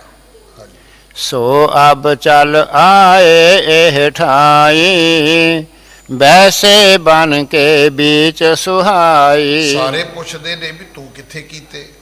ਕਹਿਣ ਲੱਗਾ ਜੀ ਇੱਥੇ ਆਏ ਨੇ ਆਪਣੇ ਪਹਾੜ ਤੇ, ਚਲੋ ਤੁਹਾਡਾ ਮਨ ਹੈ ਤੇ ਚਲੋ ਤੁਸੀਂ ਵੀ ਦਰਸ਼ਨ ਕਰੋ ਚੱਲ ਕੇ। ਦ્વੈ ਮਾਨਮ ਹੈ ਔਰ ਸੰਗਾਰੇ, ਚੱਲਿਏ ਦਰਸ਼ਨ ਲਿਹੋ ਨਿਹਾਰੇ। ਦੋ ਵਿਅਕਤੀ, ਦੋ ਮਨੁੱਖ ਉਹਨਾਂ ਦੇ ਨਾਲ ਹੋਰ ਨੇ, ਤੇ ਚਲੋ ਸਾਰਿਆਂ ਦੇ ਦਰਸ਼ਨ ਪਰਸੋ। ਸੀਲ ਸੈਨ ਆਦਿਕ ਰਖ ਜੇਤੇ, ਸੁਣ ਸ਼ੀਗਰ ਗਛਤ ਭੇਤੇ ਤੇ। ਸਮੇਤ ਸੀਲ ਸੈਨ ਕਲਿਆਣ ਦੇ ਗੁਰੂ ਦੇ ਜਿੰਨੇ ਰਿਸ਼ੀ ਮੁਨੀ ਉਸ ਆਸ਼ਰਮ ਦੇ ਵਿੱਚ ਰਹਿੰਦੇ ਸੀ, ਤਪਸਵੀ, ਸਾਰੇ ਉੱਠ ਕੇ ਤੁਰ ਪਏ। ਗੱਛੇ ਤੋਂ ਭਾਵ ਹੁੰਦਾ ਚੱਲਣਾ, ਗੱਛਣਾ, ਤੁਰਨਾ। ਸਿਰ ਪਰ ਜਟਾ ਜੂਟ ਕੋ ਕੀਨੇ, ਕੁਛ ਕੀ ਕਟ ਮੈਂ ਪਾਏ ਕੋ ਪੀਨੇ। ਇਹ ਜਟਾ ਜੂਟ ਸਨ, ਸਿਰ ਤੇ ਜੜਾਵਾਂ ਨੇ, ਇਹਨਾਂ ਨੇ ਦੱਬ ਦੀਆਂ, ਜਿਹੜੇ ਕਾਨੇ ਹੁੰਦੇ ਨੇ ਨਾ, ਇਹ ਉਹਦੀ ਇੱਕ ਜਾਤੀ ਹੈ। ਦੱਬ ਤੋਂ ਇਹਨਾਂ ਨੇ ਆਪਣੀਆਂ ਲਗੋਟੀਆਂ ਬਣਾਈਆਂ ਹੋਈਆਂ ਸੀ, ਸਿਰਾਂ ਦੇ ਉੱਤੇ ਇਹਨਾਂ ਦੇ ਵਾਲਾਂ ਦੇ ਜੜਾਵਾਂ ਦੇ ਜੂੜੇ ਬਣੇ ਹੋਏ ਸਨ। ਬਲ ਕਾਲ ਕੇ ਬਸਤਰ ਤਨ ਧਾਰੇ, ਜੰਜੂ ਕੁਸ਼ ਕੇ ਗਰੀਵ ਮਝਾਰੇ। ਇਸ ਤਰ੍ਹਾਂ ਇਹਨਾਂ ਨੇ ਜਿਹੜੀ ਕੁਪੀਣ ਧਾਰਨ ਕੀਤੀ ਹੈ ਉਹ ਦੱਬਦੀ ਹੈ, ਤੇ ਜਿਹੜੇ ਕੱਪੜੇ ਬਣਾਏ ਨੇ ਉਹ ਭੋਜ ਪੱਤਰਾਂ ਤੋਂ ਬਣਾਏ ਨੇ, ਬਲਕਲ। ਤੇ ਜਿਹੜਾ ਗਲ ਵਿੱਚ ਜੰਜੂ ਪਾਇਆ ਉਹ ਵੀ ਦੱਬਦਾ ਹੀ, ਧਾਗਾ ਜਿਹਾ ਵਟਿਆ ਹੋਇਆ, ਰੱਸੀ ਨਿੱਕੀ ਪਤਲੀ ਜੀ ਰੱਸੀ ਵੱਟੀ ਹੈ ਦੱਬਦੀ, ਤੇ ਉਹਦੇ ਹੀ ਗਲਾਂ ਦੇ ਵਿੱਚ ਇਹਨਾਂ ਨੇ ਜਨੇਊ ਪਾਏ ਹੋਏ ਨੇ। ਹਾਂਜੀ। ਘਰ ਪਗ ਕੇ ਨਖ ਬਦੇ ਵਿਸਾਲਾ, ਤਪ ਕੋ ਤੇਜ ਦਿਪੈ ਜਿਨ ਭਾਲਾ। ਇਹਨਾਂ ਦੇ ਹੱਥਾਂ ਪੈਰਾਂ ਦੇ ਨੌ ਜਿਹੜੇ ਨੇ ਉਹ ਵਧੇ ਹੋਏ ਨੇ। ਤਪ ਕੋ ਤੇਜ ਦਿਪੈ ਜਿਨ ਭਾਲਾ, ਪਰ ਮੱਥੇ ਤੋਂ ਪਤਾ ਲੱਗਦਾ ਵੀ ਭਗਤੀ ਬਹੁਤ ਹੈ।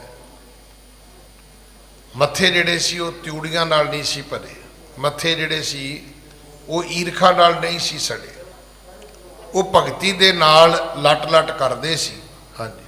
ਸ਼ਮਸ ਸਵੇਤ ਤਨ ਚਰਮ ਸੁਹਾਵਾ, ਸੁਰਗਾਦਿਕ ਸੁਖ ਤਨਕ ਨ ਪਾਵਾ। ਸਰੀਰ ਇਹਨਾਂ ਦੇ ਪਤਲੇ, ਇਉਂ ਮਾਨੋ ਚਮੜੀ ਸੁੱਕ ਚੁੱਕੀ ਹੈ। ਦਾੜੇ ਕਹਿੰਦੇ ਵਾਲ ਚਿੱਟੇ ਨੇ ਇਹਨਾਂ ਦੇ, ਸ਼ਮਸ ਚਿੱਟੀ ਹੈ। ਸਵਰਗ ਦੇ ਲਾਲਚ ਕਹਿੰਦਾ ਇਹਨਾਂ ਨੇ ਛੱਡ ਦਿੱਤੇ ਨੇ। ਜਿਵੇਂ ਹੱਥੋਂ ਤੀਲਾ ਛੱਡਣ ਲੱਗਿਆ, ਕਦੇ ਕੋਈ ਤਕਲੀਫ ਹੋਈ ਕਿਸੇ ਨੂੰ? ਤੀਲਾ ਬੋਕਰ ਦਾ ਹੋਵੇ, ਕੋਈ ਘਾਹ ਦਾ ਤੀਲਾ ਹੋਵੇ, ਕੋਈ ਲੱਕੜੀ ਦਾ ਤੀਲਾ ਹੋਵੇ, ਕਦੇ ਆਪਾਂ ਹੱਥੋਂ ਛੱਡਣ ਲੱਗੀਏ, ਕਦੇ ਸੋਚਿਆ ਵੀ ਇਹ ਤੇ ਬਹੁਤ ਵੱਡਾ ਲਾਸ ਹੈ?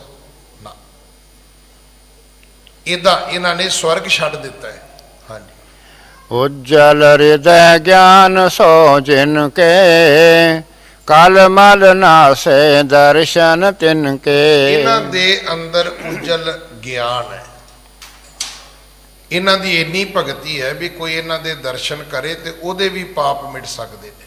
ਇਹਨਾਂ ਦੇ ਦਰਸ਼ਨਾਂ ਦਾ ਇੰਨਾ ਪ੍ਰਤਾਪ ਹੈ, ਫਲ ਹੈ। ਇੰਨੇ ਵੱਡੇ ਇਹ ਰਿਸ਼ੀ ਨੇ, ਮੁਨੀ ਨੇ, ਤਪਸਵੀ ਨੇ, ਤਪੀ ਨੇ। ਚਲ ਸਮੀਪ ਆਏ ਜਬੈ, ਉਠਤ ਭਏ ਗਤ ਦਾਏ। ਇਹ ਜਦੋਂ ਆਏ ਤੇ ਸਤਿਗੁਰੂ ਗੁਰੂ ਨਾਨਕ ਸਾਹਿਬ ਮਹਾਰਾਜ ਨੇ ਇਹਨਾਂ ਦਾ ਆਇਆਂ ਦਾ ਬੜਾ ਸਨਮਾਨ ਕੀਤਾ। ਸਵਾਲ ਹੀ ਨਹੀਂ ਕਿ ਸਤਿਗੁਰੂ ਪਹਾੜ ਤੇ ਚੱਲ ਕੇ ਗਏ ਨੇ, ਸਵਾਲ ਇਹ ਵੀ ਜਿੱਥੇ ਸਤਿਗੁਰੂ ਬਹਿ ਗਏ ਹੁਣ ਇਹ ਚੱਲ ਕੇ ਆਏ ਨੇ। ਹੁਣ ਇੱਥੇ ਹੋਸਟ ਕੌਣ ਹੈ? ਇੱਥੇ ਗੁਰੂ ਨਾਨਕ ਸਾਹਿਬ ਨੇ। ਗੁਰੂ ਸਾਹਿਬ ਇਹਨਾਂ ਨੂੰ ਉੱਠ ਕੇ ਮਿਲੇ ਨੇ। ਵੇਖੋ, ਸਿੱਖੀ 'ਚੋਂ ਇਹ ਗੱਲ ਬੜੀ ਸਿੱਖਣ ਦੀ ਗੱਲ ਹੈ। ਜੇ ਕਿਸੇ ਦਾ ਤੁਸੀਂ ਸਨਮਾਨ ਕਰੋਗੇ, ਇਹਦੇ ਵਿੱਚ ਤੁਹਾਡਾ ਘਟਦਾ ਕੁਛ ਨਹੀਂ ਹੈ।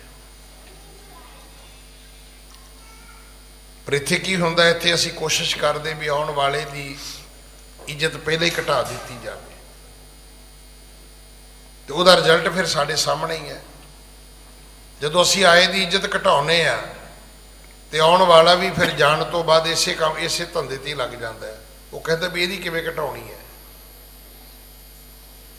ਨਹੀਂ, ਕਿਸੇ ਆਏ ਦਾ ਸਨਮਾਨ ਘਟਾਉਣਾ ਨਹੀਂ ਚਾਹੀਦਾ।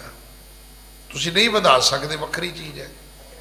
ਮੈਂ ਤੇ ਇੱਥੇ ਬੈਠਾ ਰੋਜ਼ ਬੇਨਤੀ ਕਰਦਾ, ਹੋ ਸਕਦਾ ਮੈਂ ਤੁਹਾਡੀ ਇੱਜ਼ਤ ਨਾ ਕਰਾਂ, ਮੈਨੂੰ ਅਕਲ ਹੀ ਨਾ ਹੋਵੇ, ਮੈਨੂੰ ਗਿਆਨ ਹੀ ਨਾ ਹੋਵੇ, ਜਾਂ ਹੋ ਸਕਦਾ ਮੈਂ ਖਿਆਲ ਹੀ ਨਾ ਕੀਤਾ ਹੋਵੇ, ਪਰ ਮੈਂ ਤੁਹਾਡੀ ਬੇਇੱਜ਼ਤੀ ਕਰਾਂ, ਇਹ ਠੇਕਾ ਮੈਨੂੰ ਕਿਹਨੇ ਦਿੱਤਾ ਹੈ? ਮੈਂ ਤੁਹਾਡੀ ਇੱਜ਼ਤ ਨਾ ਕਰਾਂ ਜਾਂ ਨਾ ਕਰ ਸਕਾਂ, ਇਹ ਤੇ ਮੰਨ ਲਈ ਗੱਲ, ਪਰ ਮੈਂ ਤੁਹਾਡੀ ਬੇਇੱਜ਼ਤੀ ਕਰਾਂ, ਇਹ ਮੇਰੀ ਡਿਊਟੀ ਕਿਹਨੇ ਲਾਈ ਹੈ? ਇਹ ਅਕਲ ਮੈਨੂੰ ਕਿੱਥੋਂ ਆ ਗਈ ਮੈਂ ਤੁਹਾਡੀ ਬੇਇੱਜ਼ਤੀ ਕਰਾਂ ਜੀ? ਇਹਦਾ ਅਰਥ ਜਿਹੜਾ ਹੈ, ਜਿਹੜਾ ਮੈਨੂੰ ਸਮਝ ਆਇਆ ਵੀ ਤੁਸੀਂ ਕਿਸੇ ਦਾ ਇੱਜ਼ਤ ਮਾਨ ਨਾ ਕਰ ਸਕੋ, ਹੋ ਸਕਦਾ ਤੁਹਾਡੀ ਬੁੱਧੀ ਇੰਨੀ ਕੀ ਹੋਵੇ, ਪਰ ਤੁਸੀਂ ਕਿਸੇ ਦੀ ਬੇਇੱਜ਼ਤੀ ਕਰੋਗੇ ਤੇ ਉਹਦਾ ਫਲ ਤਾਂ ਤੁਹਾਨੂੰ ਭੁਗਤਣਾ ਪਵੇਗਾ, ਉਹਦਾ ਲੇਖਾ ਤਾਂ ਤੁਹਾਨੂੰ ਹੀ ਦੇਣਾ ਪਵੇਗਾ। ਜੇ ਰਿਸ਼ੀ ਮੁਨੀ ਚੱਲ ਕੇ ਆਏ ਨੇ ਤੇ ਸਤਿਗੁਰਾਂ ਨੇ ਉੱਠ ਕੇ ਉਹਨਾਂ ਨੂੰ ਜੀ ਆਇਆ ਆਖਿਆ। ਹਾਂਜੀ। ਸਭ ਹੈਨ ਕੋ ਬੰਧਨ ਕਰੇ, ਜਿਉ ਰਗਬਰ ਰਿਖ ਰਾਏ। ਸਭ ਨੇ ਇੱਕ ਦੂਜੇ ਦਾ ਸਨਮਾਨ ਕੀਤਾ ਹੈ, ਬੰਦਨਾ ਕੀਤੀ ਹੈ। ਹਾਂਜੀ। ਮਿਲੇ ਹਰਖ ਕਰ ਸਭ ਹੀ ਗੁਰ ਸੋ, ਦਰਸ ਬਿਲੋ ਕੈ ਹਿਤ ਕਰ ਉਰਸੋ। ਸਾਰੇ ਗੁਰੂ ਸਾਹਿਬ ਨੂੰ ਮਿਲ ਕੇ ਬੜੇ ਖੁਸ਼ ਹੋਏ। ਸਾਰਿਆਂ ਨੇ ਜੀ ਭਰ ਕੇ ਗੁਰੂ ਪਿਤਾ ਜੀ ਦੇ ਦਰਸ਼ਨ ਪਰਸੇ। ਹਾਂਜੀ। ਅਨਕ ਬਿਦਨ ਕੀ ਉਸਤਤ ਕੀਨੀ, ਚਰਨ ਕਵਲ ਰਤ ਮਹਿ ਮਤ ਪੀਨੀ। ਇਹਨਾਂ ਨੇ ਫਿਰ ਗੁਰੂ ਸਾਹਿਬ ਦੀ ਉਸਤਤ ਕੀਤੀ, ਆਖਿਆ ਕਿ ਗੁਰੂ ਪਿਤਾ ਜੀ, ਜਿਹੜੀ ਤੁਹਾਡੀ ਮੱਤ ਹੈ ਉਹ ਪਰਮੇਸ਼ਰ ਦੇ ਕਮਲ ਰੂਪੀ ਚਰਨਾਂ ਦੇ ਵਿੱਚ ਭਿੱਜੀ ਹੋਈ ਹੈ, ਜੁੜੀ ਹੋਈ ਹੈ। ਪਰੋਤੀ ਹੋਈ ਹੈ। ਇਸ ਦੇ ਨਾਲ ਹੀ ਜੋ ਲੜੀਵਾਰ ਕਥਾ ਹੈ, ਅੱਜ ਆਪਾਂ ਇੱਥੇ ਇਸ ਨੂੰ ਵਿਰਾਮ ਦਿੰਦੇ ਹਾਂ। ਸਤਿਗੁਰੂ ਕਿਰਪਾ ਕਰਨ ਅਗਲੀ ਕਥਾ ਆਪਾਂ ਕੱਲ ਗੁਰੂ ਕੀ ਗੋਦ ਵਿੱਚ ਬੈਠ ਕੇ ਸੁਣੀਏ। ਅੱਜ ਗੁਰੂ ਕਲਗੀਧਰ ਪਾਤਸ਼ਾਹ ਗੁਰੂ ਗੋਬਿੰਦ ਸਿੰਘ ਮਹਾਰਾਜ ਜੀ ਦੇ ਵੱਡੇ ਸਾਹਿਬਜ਼ਾਦੇ ਬਾਬਾ ਅਜੀਤ ਸਿੰਘ ਜੀ ਦਾ ਜਨਮ ਦਿਹਾੜਾ ਹੈ। ਉਹਨਾਂ ਦਾ ਜਨਮ ਹੋਇਆ ਸੀ ਪੌਂਟਾ ਸਾਹਿਬ, ਪਾਵਟਾ ਸਾਹਿਬ ਕਹਿ ਦੋ, ਪੌਂਟਾ ਸਾਹਿਬ ਕਹਿ ਦੋ। ਇਹ ਹੋਇਆ ਸੀ 26 ਜਨਵਰੀ 1687 ਵਿੱਚ।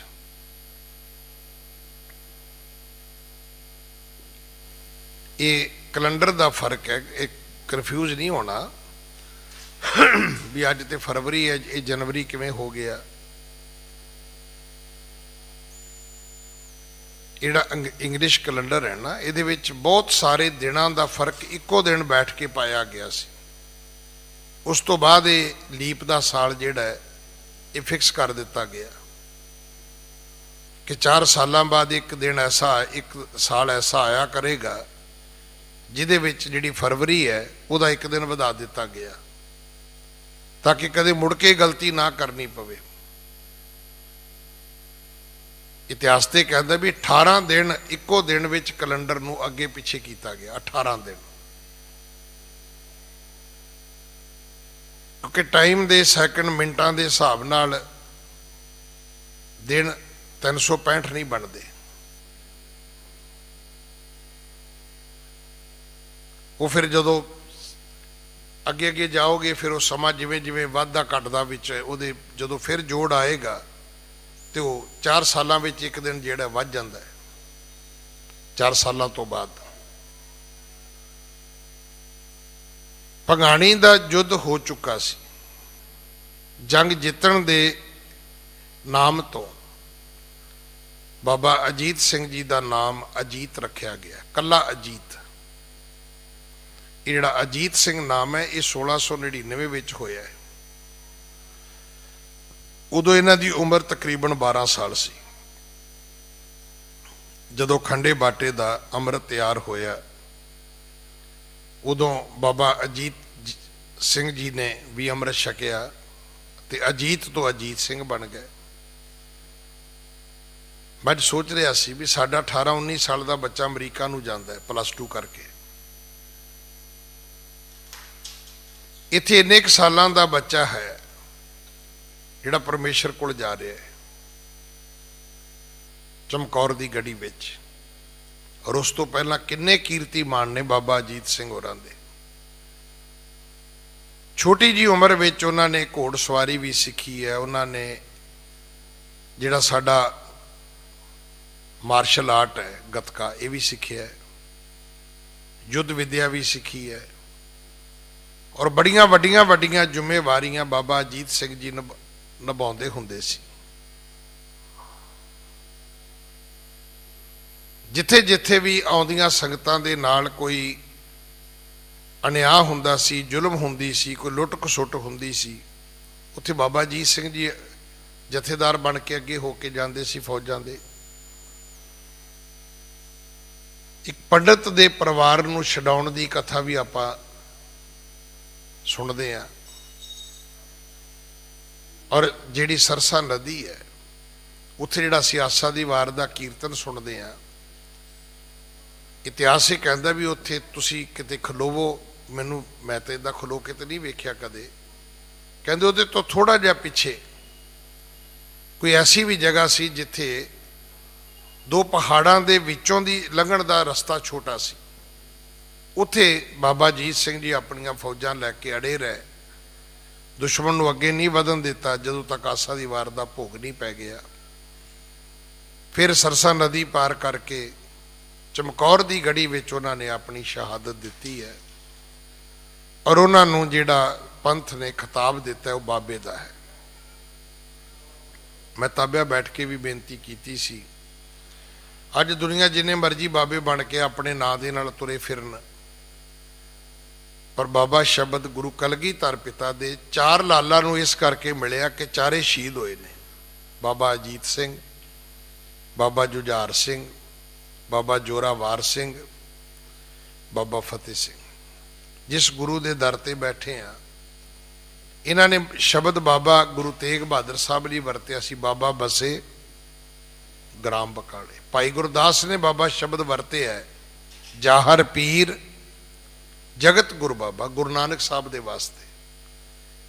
ਪੰਥ ਨੇ ਬੜਾ ਵੱਡਾ ਲਕਬ ਜਿਹੜਾ ਸੀ ਉਹ ਗੁਰੂ ਕੇ ਲਾਲਾਂ ਦੇ ਨਾਮ ਨਾਲ ਨਿਯਮਤ ਕਰ ਦਿੱਤਾ ਕਿ ਜਦੋਂ ਵੀ ਕੋਈ ਸਿੱਖ ਬੋਲੇਗਾ ਤੇ ਇਹਨਾਂ ਦੇ ਨਾਮ ਜਿਹੜੇ ਨੇ ਇਸ ਤਰ੍ਹਾਂ ਹੀ ਬੋਲੇ ਜਾਣਗੇ। ਸਾਹਿਬਜ਼ਾਦਾ ਬਾਬਾ ਅਜੀਤ ਸਿੰਘ ਜੀ, ਸਾਹਿਬਜ਼ਾਦਾ ਬਾਬਾ ਜੁਝਾਰ ਸਿੰਘ ਜੀ, ਸਾਹਿਬਜ਼ਾਦਾ ਬਾਬਾ ਜੋਰਾਵਰ ਸਿੰਘ ਜੀ, ਸਾਹਿਬਜ਼ਾਦਾ ਬਾਬਾ ਫਤਿਹ ਸਿੰਘ ਜੀ। ਬਾਬਾ ਅਜੀਤ ਸਿੰਘ ਵੱਡੇ ਸਨ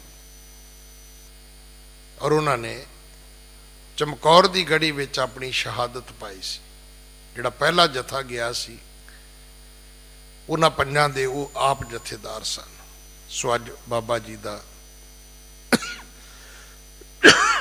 ਜਨਮ ਦਿਹਾੜਾ ਹੈ। ਆਪ ਸਾਰੀਆਂ ਸੰਗਤਾਂ ਨੂੰ ਲੱਖ ਲੱਖ ਲੱਖ ਲੱਖ ਵਧਾਈਆਂ। ਵਾਹਿਗੁਰੂ ਜੀ ਕਾ ਖਾਲਸਾ, ਵਾਹਿਗੁਰੂ ਜੀ ਕੀ ਫਤਿਹ।